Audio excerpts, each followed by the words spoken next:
Back in the day, object detection was done in two passes.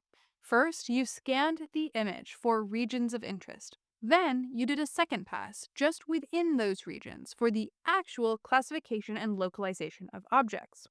This was accurate, structured, and reliable, but it was also slow. Then, in the mid 2010s, pipelines like YOLO came on the scene.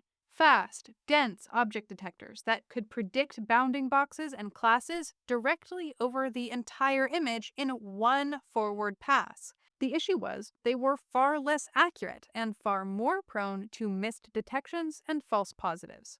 So, all across the industry, engineers found themselves pinned between a rock and a hard place. Do they stick with two-stage pipelines and deal with the latency and computational cost?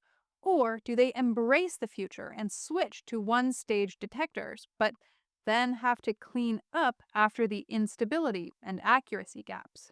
Neither were great options.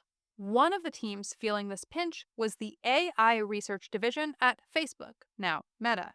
They had a need for fast object detection, but at their scale, they simply couldn't allow for accuracy degradation or missed objects. What they came up with was called RetinaNet. It closed this gap by keeping the single pass structure of one stage detectors and adding a training objective that prevents the model from being overwhelmed by background examples. Why background examples? Because, as it turns out, the accuracy drop in one stage detectors was largely a class imbalance training problem. By adding a new concept called focal loss, their system was able to downweight the overrepresented parts of the dataset and focus its learning on the most informative parts instead. The result was a system that matched the accuracy of the two stage detectors while retaining the speed and simplicity of a single stage pipeline. Today, RetinaNet is used across many different types of detection systems, in everything from autonomous driving to satellite analysis to retail and surveillance systems.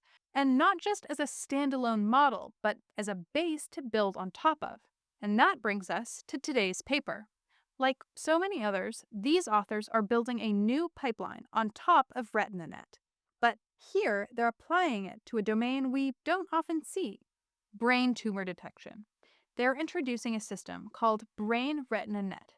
It augments the base architecture with multi-scale feature fusion and attention mechanisms to better capture the subtler features of these specific kinds of tumors.